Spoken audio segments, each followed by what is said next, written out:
We made it. The NFL season is finally here. What questions do we still need answers as we look toward week 1 and the Philadelphia Eagles in Brazil?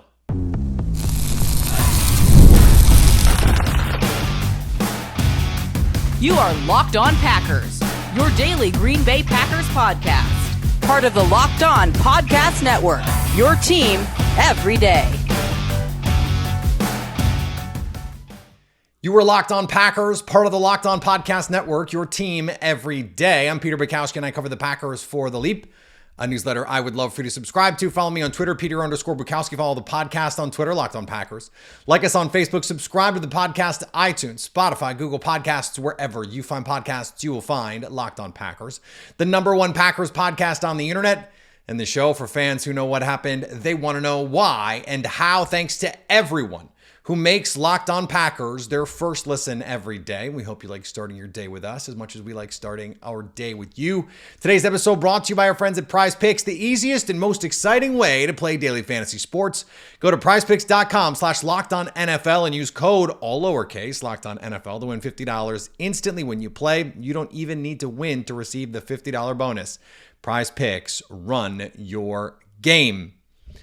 The Packers kick off the season in Brazil on Friday night. They will be wearing their home greens after some speculation about what that would look like. The Eagles, in a nod to the home team that normally plays in that stadium, is going to wear black road uniforms.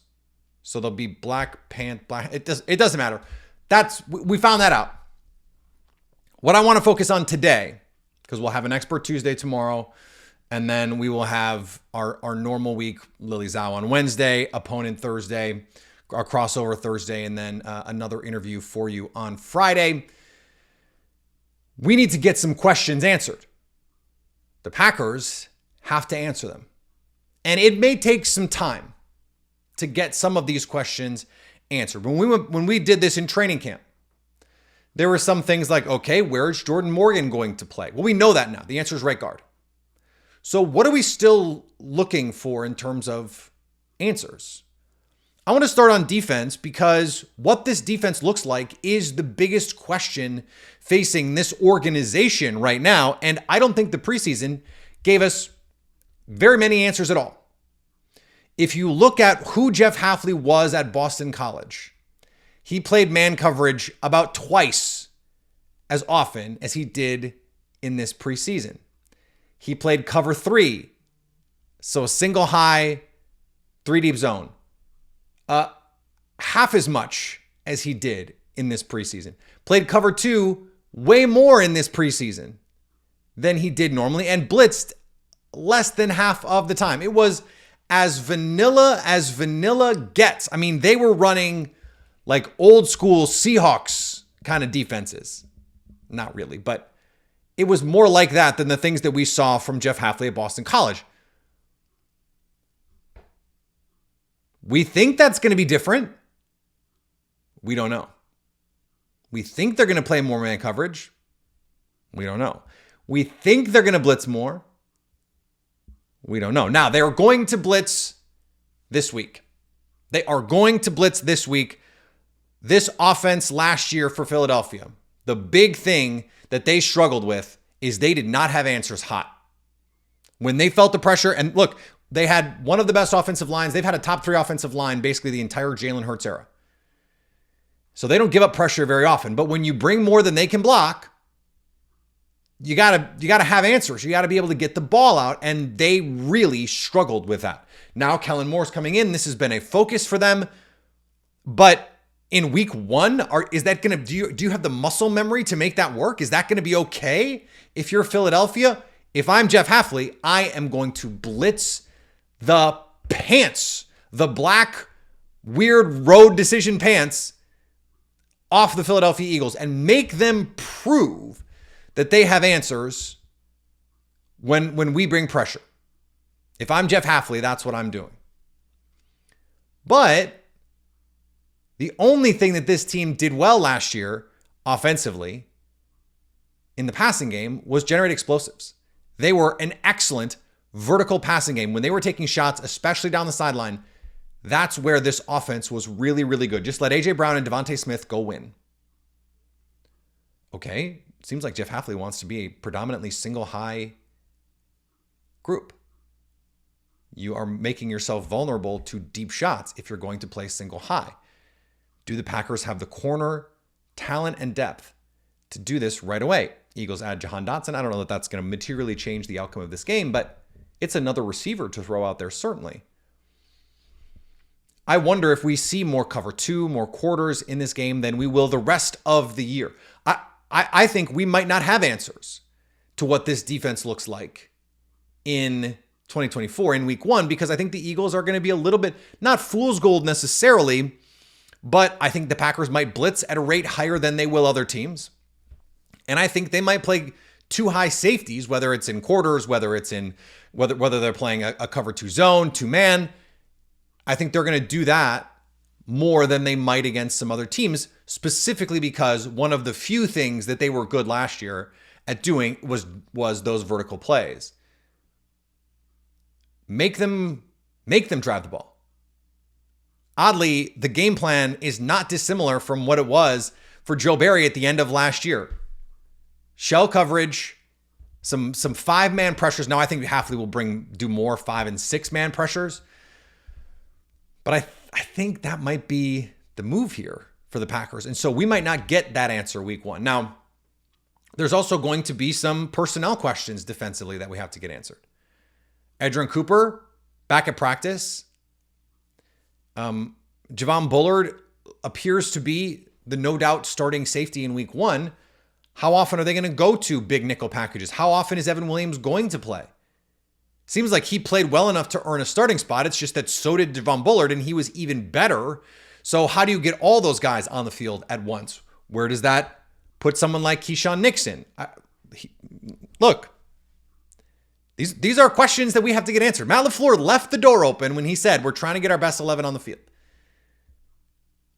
How much can Edgerrin Cooper handle right away after 3 weeks off? He's got a week to get ready. How much faith do they have in Isaiah McDuffie and Eric Wilson right away? Did Tyron Hopper do enough to push for some reps there? These are personnel questions. We may not have an answer to what this looks like again for a couple weeks, but going into the season, I think we'll get a feel for what the intention is. Are we going to see 3 safety looks, especially against 12 personnel for the Eagles? Or are they going to match with base? We don't even know. What is Jeff Hafley going to do? Now, Hafley, for his part, said, we're going to match personnel, but what does that mean to him? Does that mean if they're in 21 or they're in 12, where they have 2 tight ends on the field or 2 running backs on the field in what we would consider heavy personnel, does that mean 3 linebackers or does that mean big nickel? What does matching personnel mean to Jeff Hafley? We don't know. We don't really know. And maybe Jeff Hafley doesn't even know because he's never done this before in the NFL.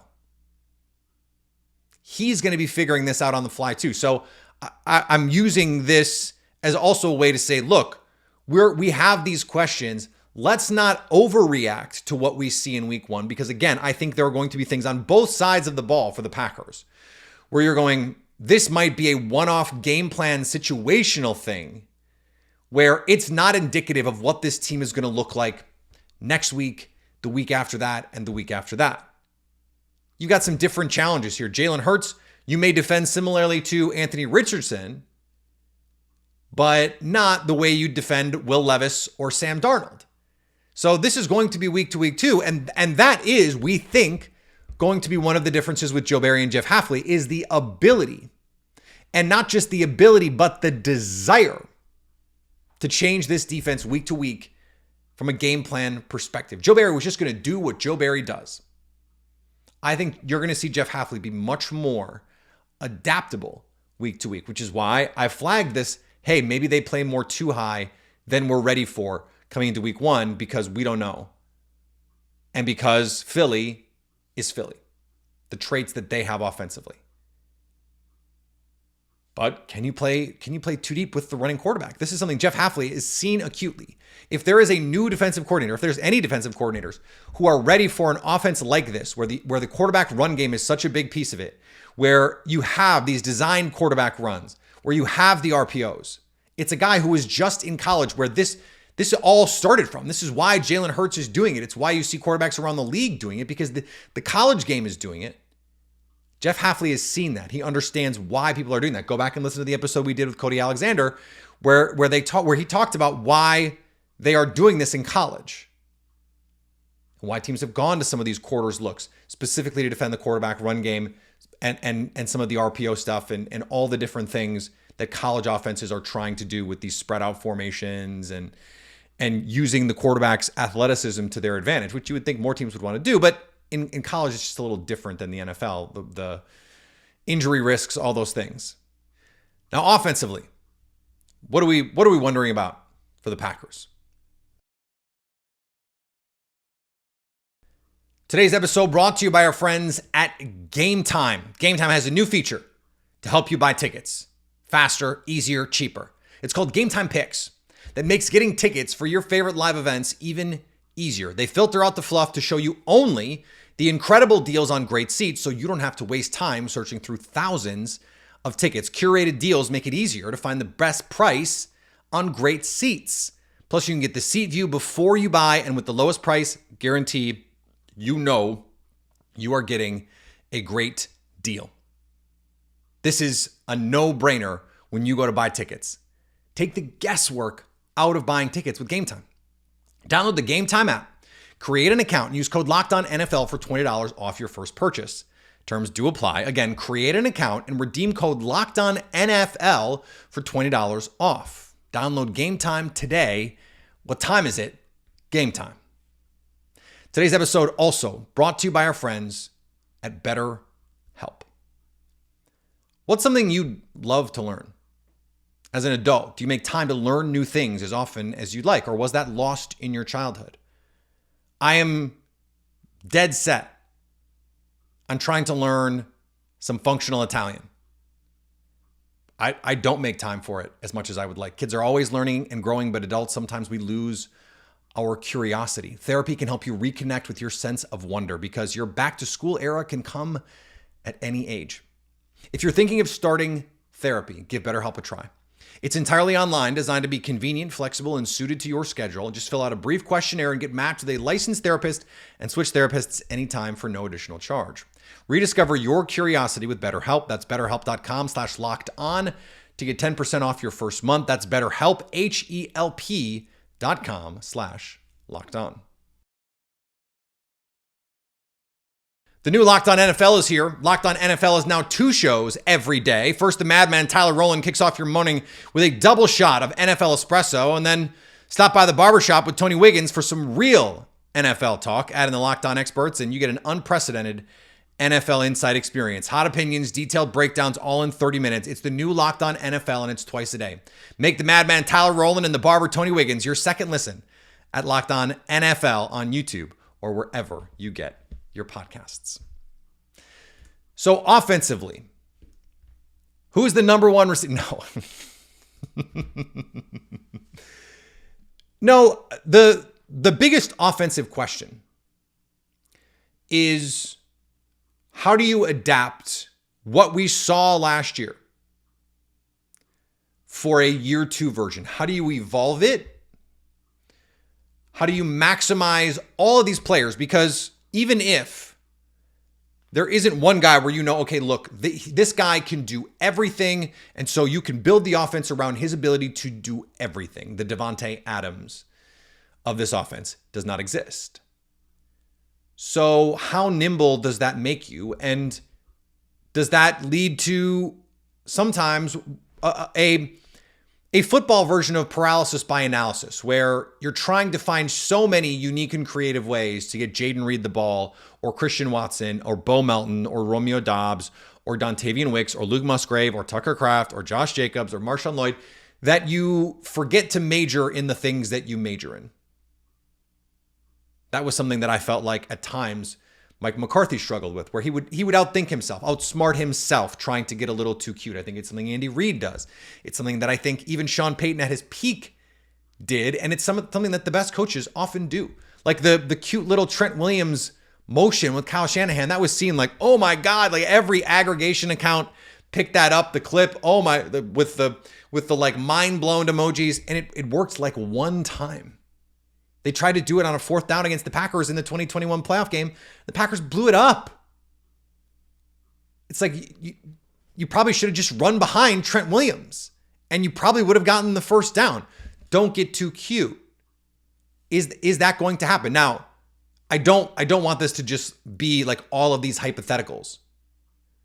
So it's not that, but the question that I want to know is, how are they going to evolve and adapt this offense?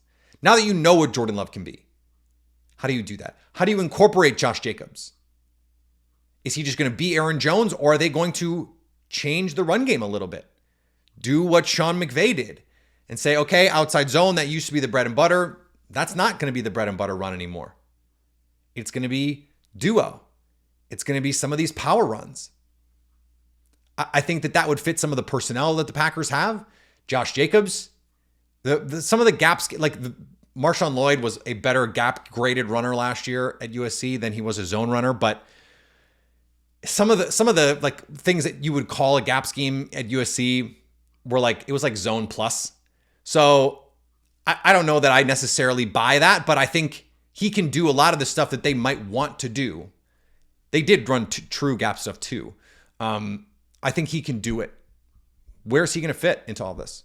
He's practicing now. Is 1 week enough for him to just be running back 2? On the first unofficial depth chart, that's where he was listed. Found that interesting. That caught my eye a little bit. Like, even if that's just Packers PR is smart enough to know what that will do if they put that out there like that. They're not stupid. Thought that was interesting. I would think that wouldn't be baseless, but we'll see. I don't know what to believe. I don't know what to think about who's going to be running back 2. We don't know. Emmanuel Wilson has certainly proven more, but they love Marshawn Lloyd.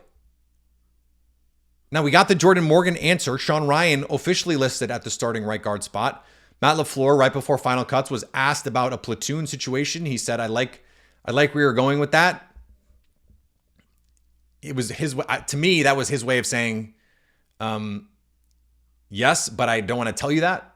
That's what we're going to do. But it seems like if Jordan Morgan, who is, again, returned to practice yesterday, if he's healthy, he's going to get a chance to play real snaps. Now, the question is, what is the right tackle situation from a backup perspective? What is the left tackle situation from a backup perspective?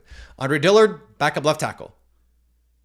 Brian Gutekunst, in a Q&A on Packers News, was asked about this and said, I don't think we'd change Elton Jenkins' position. He's a guard. So does that just mean Kadeem Telford is going to be your backup right tackle? Would they slide Jordan Morgan out, especially if Sean Ryan is starting at right guard now? Would they say, hey, Jordan Morgan, because we're not going to have to shift anything else, you can just slot right in there, play right tackle, even though you haven't practiced at all in training camp at right tackle? I mean, that's kind of a tricky one, right? To try and manage all of that. Where do you find room for the tight ends? I think is a question I'm very interested in. This is a tight end group that was extremely productive last year in the aggregate. So you combine the two and you have a really nice room. Now that they know, this goes back to this original idea of how do you evolve this offense. Now that you know what those two guys are good at, can you take those traits and just sort of slot them into the concepts in your offense where it makes sense, where you're not asking them to do things that they're not at their best doing. And they complement each other so beautifully.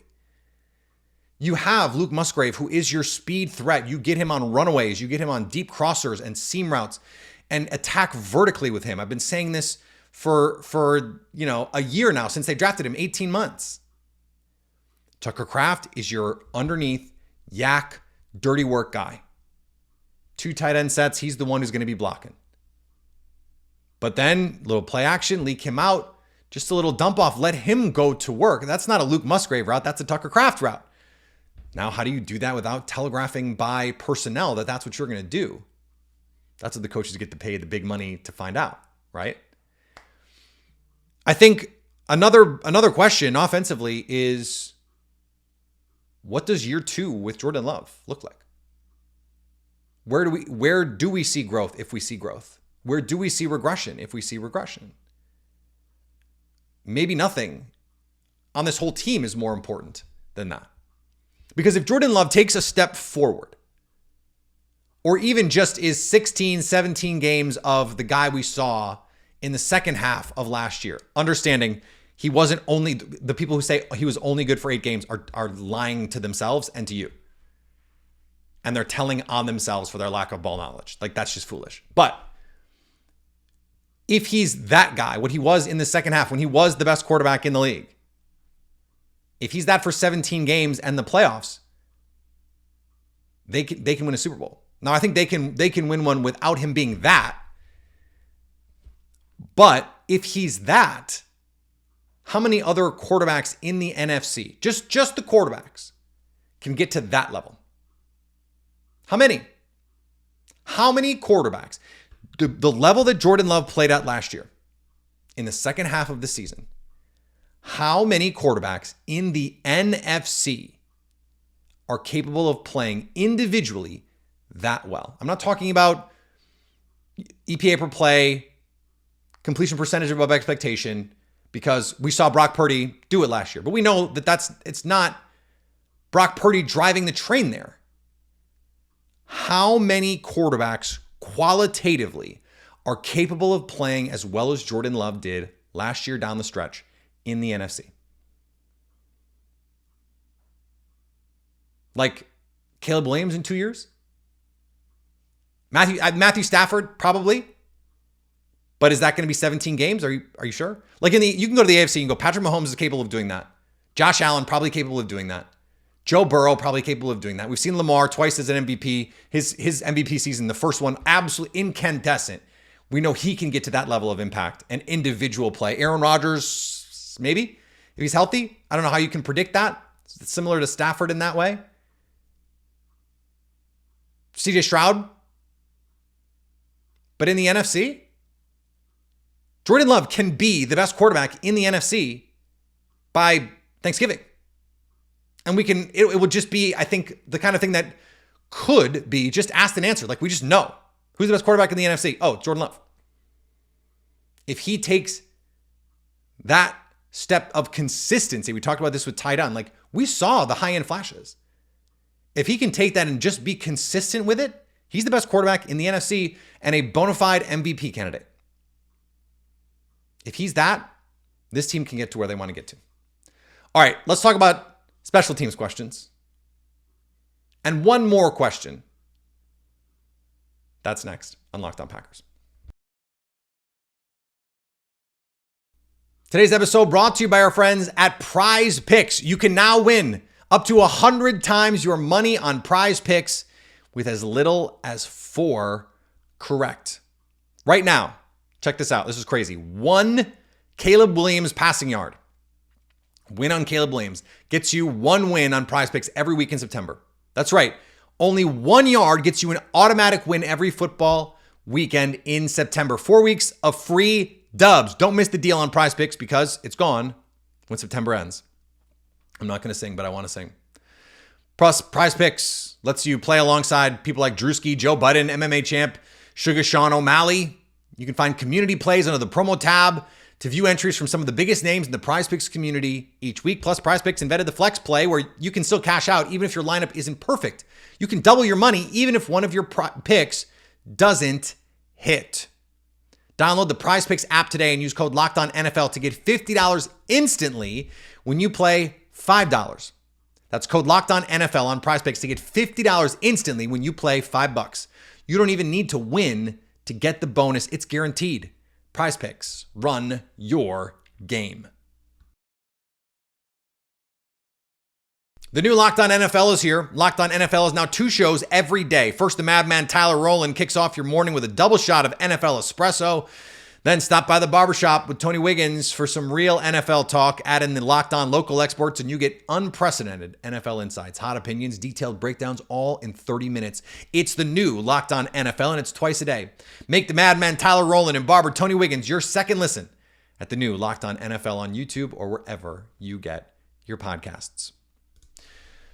How does the kicker influence the Packers' play calling and decision making on offense. When asked about this, Matt LaFleur said 100%, absolutely 100%, it impacts the play calling and the decision making. But in a way, that's good. Now, I talked about this a couple weeks ago. I don't want to rehash the go for it more often, but thinking about it a little bit more might lead to even better results. If you have to be worried about it a little bit more, that means you're focused on it a little bit more. That means you might be putting in a couple more fourth down calls, which means you might be more likely to make the aggressive choice when the aggressive choice is warranted. It's not even really the aggressive choice, statistically maybe. It's just a choice that is not reflected by history in terms of the kind of thing that conventional wisdom says go for it. Like there are certainly going to be times when it says 4th and 4, 4th and 5. You go, well, this is the first quarter. You wouldn't go for this. But if you don't trust your kicker, maybe you do, and maybe the numbers support it either way. And so now you have a call where maybe you wouldn't have a call before. Now, the Packers have been one of the better teams. Matt LaFleur has been one of the better decision makers in kick-go situations, but it's certainly not been infallible. So where does that leave you? What does that change? And when do you feel comfortable with Braden Narveson to not have to do that? And then do you revert or do you become more conservative knowing you have this kicker if he proves himself to be a quality kicker? Do you change the way you go in kick-go situations? I would hope not. I would hope that you would stay aggressive, but not always. That's just the nature of this. Now, the other part of this is with the kickoffs, Rich Bisaccia has said that they are going to try and kick it into the landing zone to avoid the new touchback rule, which is the 30-yard line. If you look in the preseason, kicks are being returned to like the 28.5. But you're risking a touchdown. You're risking a big return by kicking it into the landing zone. How long does that last? How long before the Packers and every team decide this is stupid? Now you hope that it's not week 1 because, the Eagles return a kick on them. Stranger things have happened. This is the Packers special teams we're talking about. How long before they realize, unless and until the NFL makes this more punitive than just the 30, that the smart move is to just kick this ball in the end zone? It's not worth the risk. To save a yard, 2 yards on average, Don't even worry about it. Don't even bother with it. And I actually think, and I've said this before, that the 35 isn't even going far enough. If what you want is returns, it's got to be the 40. That's the penalty you've already decided. Kicking it out of bounds, the ball goes to the 40. Kicking it out of bounds was the default. We don't want them to return the kick. We'd rather them just not kick it. We'd rather Devin Hester not see the ball at all. We'd rather them have the ball at the 40 than risk Devin Hester returning one on our heads. Okay, well, they get the ball to 40. That was probably because there weren't as many kickers that could kick it out of the back of the end zone. Much easier to just do that. I think there's a chance anyway. We'll see the teams start to do that. Will the Packers be one of them? Will they have to learn the hard way that this is not worth it? I guess we'll see. One last note. What will this experience be like for the Packers? How will it ultimately be remembered? Because there's A.J. Brown is already talking about how, the NFL gave them all of these don't do's and seemed to kind of scare the players a little bit. My guess is they didn't do that when they went to London or when they went to Germany. Did they do it when they went to Mexico City? Why is Brazil being treated differently? It doesn't quite make sense to me. So I hope this ends up being a positive experience for everyone. I know the fans are going to be really excited. I hope the players are able to experience this in a way that makes it a productive cultural experience for them, that they can actually be cultural ambassadors for the NFL. Because if the NFL is so scared for its players, why are you going there? Are you just so cynical that you're like, well, this because there's tens of millions of people there who like the NFL and it's a big country and so we want to make inroads there? Is it really that cynical? There's also this wildfire question. Is the air quality going to be good enough? What's the backup? Like there's like real questions with this. And that's a shame because I think it should just be an exciting thing. There are real legitimate security concerns. There are. I don't want to downplay that. But why is this being treated so differently? Especially when we see this kind of stuff can happen anywhere, unfortunately. We just saw what happened to Ricky Pearsall. Ugly, broad daylight. Shot over a watch. I'm glad that the NFL is trying to educate players, but I wish that they would trust them to be adults. And also, I have not liked how this is being handled. I hope that it gets to be a celebration on Friday. I know Packer fans are going to be celebrating the return of their team, a team that has a chance to go in the Super Bowl. So that's what I want this to be. I want this to be a joyous occasion and not everyone holding their breath, hoping nothing bad happens because they were scared into believing something would. That's all. So we're back tomorrow. Much more as we head toward week 1. Packers, Eagles. We are so freaking back. Follow me on Twitter, Peter_Bukowski. Follow the podcast on Twitter, Locked On Packers. Facebook, TikTok, Instagram. Remember, we're doing the Jordan Love giveaway. Friday is when we will announce the winner. So you still have time to enter that giveaway. Go to our Instagram page.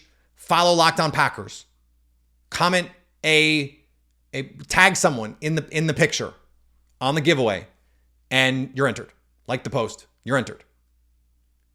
It's that easy. You can win a Jordan Love jersey. We'll announce that on Friday. We'll be going live on Friday after the game. So 6 episodes this week so you can stay Locked On Packers.